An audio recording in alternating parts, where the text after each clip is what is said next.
Un petit disclaimer d'abord, mes recherches sont basées sur des documents écrits et je ne connais donc pas la réelle prononciation des noms, ce qui est d'autant plus difficile à deviner car l'orthographe de ces noms change tout le temps dans les sources qui ne m'aident pas du tout. L'histoire a été marquée par des milliers de peuples différents qui ont pour la plupart sombré dans l'oubli. Ce sont des peuples qui n'eurent pas le droit à une aussi grande mise en avant ou une réception nationaliste comme c'est le cas pour les Francs. Beaucoup d'entre eux n'eurent pas un héritage continu jusqu'à nos jours ou semblent simplement dénués d'intérêt pour être mentionnés. Cela n'empêche pourtant pas que la recherche historique rapporte régulièrement de nouveaux éléments pour comprendre leur histoire et leur redonner leur place. Pour tout vous dire, je voulais m'intéresser à plusieurs peuples de l'Arabie antique, mais il est vite apparu que les documents traitant de ces peuples sont extrêmement maigres. Ce ne sont pas des peuples qui intéressent et ils furent éclipsés par la civilisation musulmane qui les suit et qui marque l'histoire avec un grand H. Je voulais pas juste relire la page Wikipédia, cela n'aurait eu aucun intérêt. Cependant, il y a parmi tous ces peuples un en particulier qui a eu le droit à un traitement bien plus développé que les autres. C'est le royaume d'Himyar et comme vous l'avez vu dans le titre, c'est de ce royaume dont je vais vous raconter l'histoire.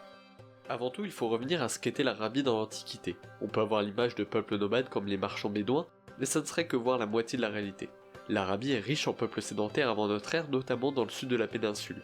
La culture sud-arabique, pour le coup, apparaît progressivement à la fin du second millénaire avant Jésus-Christ. Elle est d'origine mésopotamienne et s'étend jusque dans le nord de l'Éthiopie. C'est en Arabie, en particulier dans le Yémen, que fut bâti l'un des premiers barrages de l'histoire vers 750 avant notre ère, le barrage de Marib. Celui-ci joue une place essentielle dans l'histoire et le fonctionnement des sociétés sud-arabiques car sa présence rend possible un système d'irrigation qui a permis de sédentariser les locaux.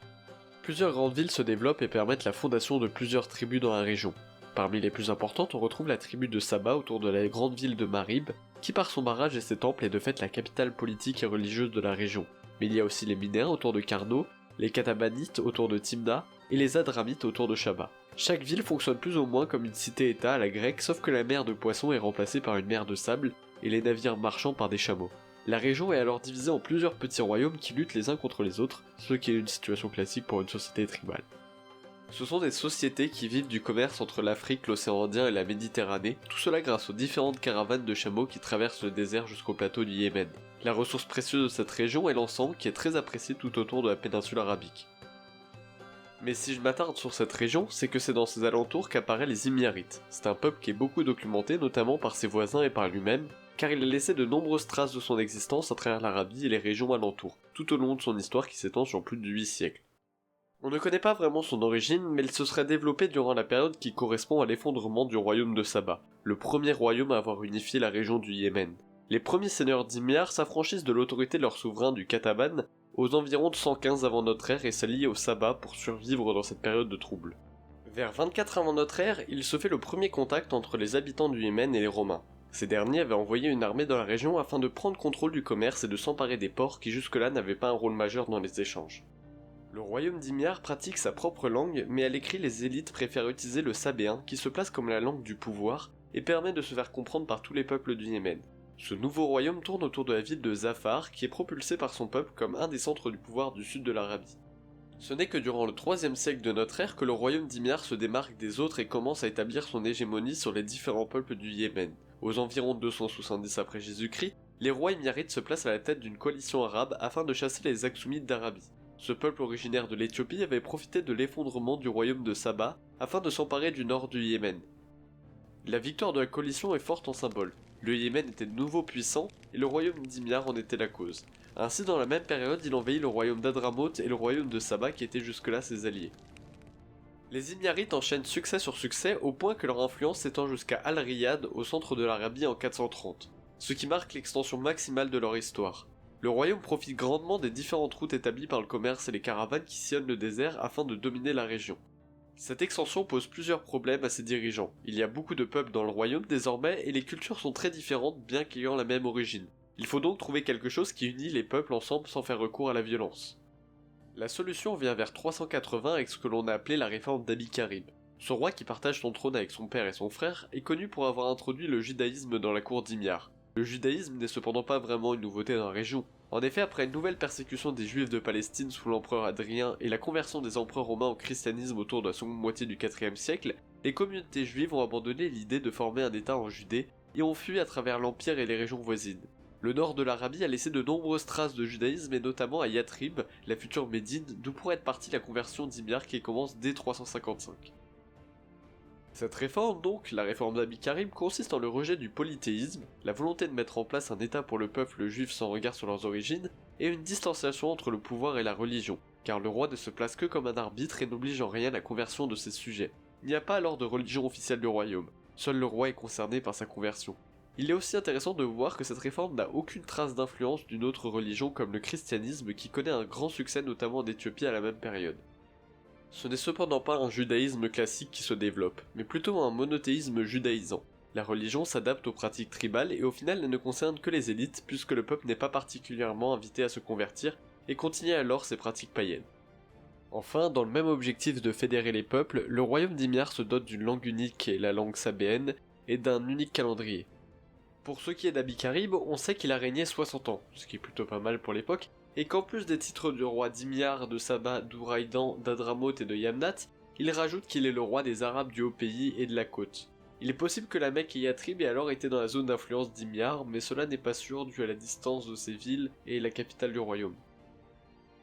Le judaïsme s'installe ainsi dans une période d'âge d'or pour le peuple d'Himyar. L'influence du peuple s'étend sur près de la moitié de l'Arabie et de nombreux Himyarites voyagent à travers la péninsule et au-delà. C'est un état reconnu, cela nous a permis d'avoir beaucoup de sources sur ce peuple de la part des civilisations voisines. On connaît au royaume 18 dynasties même si la succession héréditaire ne se développe réellement qu'avec le judaïsme qui installe une certaine stabilité du pouvoir. Les rois sont respectés et dirigent de nombreux seigneurs plus ou moins sous influence juive qui contrôlent les différentes grandes villes.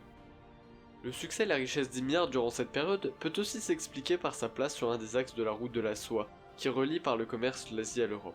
Le royaume d'Himyar a repris et s'est spécialisé dans la vente d'encens qui fait la richesse de la région depuis plusieurs siècles. De plus, le royaume dispose de production d'objets précieux qui prouvent un enrichissement conséquent du peuple yéménite. Les espaces d'échange sont très nombreux et en plus des marchés traditionnels dans les grandes cités dans la capitale, le commerce permet le développement de grands ports comme à Al-Makka durant le 3e siècle et à Adan après le 4e pour se protéger de l'influence éthiopienne. Cet âge d'or marque aussi l'abandon d'espaces qui avaient pourtant fait la culture sud-arabique jusque-là. La ville de Marib, qui est à l'origine des sociétés yéménites, perd sa fonction religieuse et ses temples, qui n'ont alors plus d'utilité dans cette société d'élite juive. Le barrage est de plus en plus délabré avec le temps et demande un entretien continu pour éviter la catastrophe. Ce sont aussi les sites des basses terres, de très anciennes installations, qui connaissent la plus grande perte. Puisque toute la société himyarite est désormais tournée vers le commerce, ces sites n'ont plus d'intérêt car ils ne sont plus sur les routes des caravanes ou ne disposent pas de ports conséquents pour prospérer. Cependant, quasiment en même temps que le judaïsme se développe au Yémen, la conversion de l'Empire romain étend l'influence du christianisme bien au-delà des frontières de la Méditerranée. D'autres rois puissants assurent leur pouvoir grâce au monothéisme comme ça avait été le cas au Yémen, mais aussi et notamment dans l'autre royaume majeur de la région, le royaume d'Aksum, le fameux royaume d'Éthiopie qui se convertit à un christianisme proche du monophysisme d'Égypte. Comme nous l'avons vu, ce royaume est directement lié à l'histoire de l'Arabie et en a même occupé une partie. Le royaume d'Aksum s'est toujours placé en tant que rival d'Himyar depuis les conflits qui les avaient opposés un siècle plus tôt et cherche constamment à rétablir sa domination sur les côtes de la mer Rouge. Ces deux puissants royaumes s'influencent beaucoup, et de plus en plus le christianisme s'étend à l'intérieur du royaume d'Himyar, notamment à travers les ports et les grands axes qui font la richesse et la prospérité du sud de l'Arabie. Dès la fin du 5e siècle, le christianisme laisse de nombreuses traces archéologiques un peu partout dans la région. Avec le temps, l'âge d'or d'Himyar a pris fin, car le commerce sur lequel se basait la société s'est affaibli, notamment avec la perte du commerce de l'encens, qui jouait pourtant un rôle central dans les exportations d'Himyar. Face aux difficultés, le royaume se retire peu à peu de l'Arabie centrale, trop éloignée et instable, pour se concentrer sur le Yémen, ce qui laisse beaucoup de place à l'expansion de l'influence éthiopienne qui reprend ses droits sur la région. Dès le début du 6e siècle, la réforme d'Abi-Karib est abandonnée. Les rois sont de plus en plus christianisés, des foyers religieux chrétiens se développent notamment à Al-Hira et surtout à Najran, qui est un des grands et riches oasis de la région. Le royaume d'Himyar entre dans une crise politique entre les pro-Aksum qui défendent le christianisme et les pro-Himyar qui défendent la culture sud-arabique et le judaïsme. Cependant, il semble que ce sont surtout les pro-Aksum qui l'emportent, puisque les rois semblent se comporter en tant que vassals d'Aksum, sans que l'on sache s'il y a eu d'invasion ou simplement une soumission volontaire liée à la conversion de certains des dirigeants qui chercheraient une protection. Même si les rois chrétiens deviennent la norme, ils sont surtout des membres de l'aristocratie himyarite. Le déclin du peuple est cependant marqué par un sursaut en 522. Un roi chrétien d'Himyar est fait exécuter et est remplacé par Joseph. C'est un roi juif ambitieux qui veut redonner la gloire d'antan de son royaume en rétablissant la religion et en reprenant le contrôle du sud de l'Arabie. Il s'engage d'abord dans la réunification du Yémen par la force, mais se retrouve bloqué au siège de Najran, une ville qui conteste l'autorité du roi. Comme je vous l'ai dit, c'est une ville attachée au christianisme et qui est reconnue dans la région. Le roi Joseph ne pouvait se permettre de ne pas s'occuper de cette ville bien qu'elle soit lourdement fortifiée. L'armée que Joseph a réussi à lever reste très faible en comparaison à ce qu'a pu lever les anciens rois de la région, et il ne dispose pas non plus d'engins de siège appropriés. Il s'enlise donc rapidement dans un siège afin de forcer les habitants à se rendre. La ville cependant tient pendant un temps et le roi fait face à de plus en plus de difficultés. Il décide alors de négocier.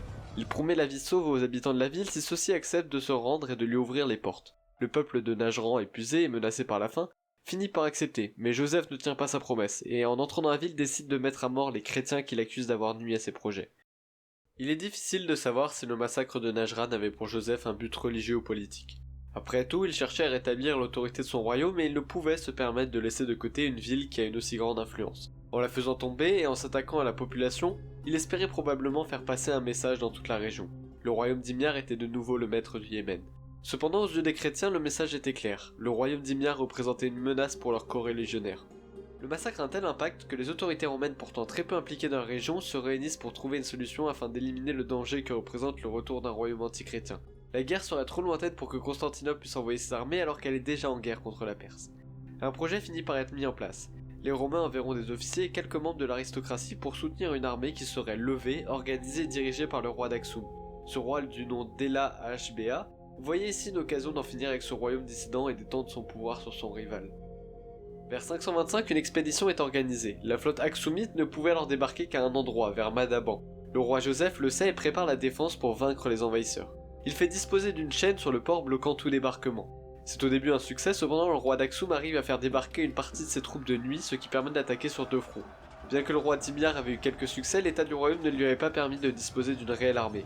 Celle-ci ne put tenir le choc et elle fut détruite. Les armées du roi chrétien partirent donc vers la capitale du royaume et y détruisirent toutes les marques juives afin d'y installer définitivement une société chrétienne. Face à ce désastre et sachant le destin de son royaume, Joseph aurait fait marcher son cheval jusqu'à la mer et s'enfonçant dans les eaux de la mer Rouge, probablement en hommage à Moïse.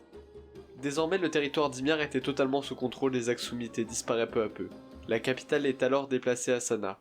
Et vers 570, ce sera au tour des Sassanides de prendre le contrôle de la région. Il semblerait qu'ils ont replacé un juif sur le trône d'Himyar, mais le royaume ne représentait alors plus rien. C'est d'ailleurs à ce moment-là que le barrage de Marib s'effondre définitivement. La perte de leur irrigation divise et renvoie au nomadisme tous les peuples qui s'étaient sédentarisés dans la région. Le royaume d'Himyar s'était éteint pour de bon.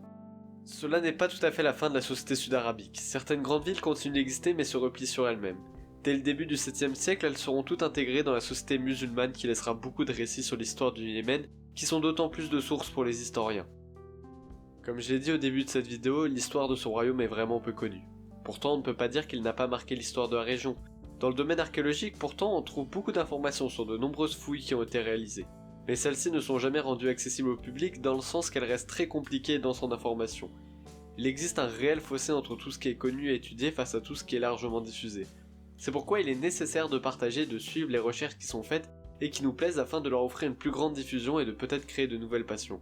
C'est ce que j'essaye de faire ici en rappelant l'histoire peu connue des peuples que l'on a tendance à oublier et dont je trouve l'histoire passionnante. Ainsi, avec cette vidéo, on peut rajouter un deuxième peuple sur notre carte, à l'opposé complète du premier. Si cette vidéo vous a plu, n'hésitez pas à mettre un pouce bleu, à partager la chaîne et à vous abonner.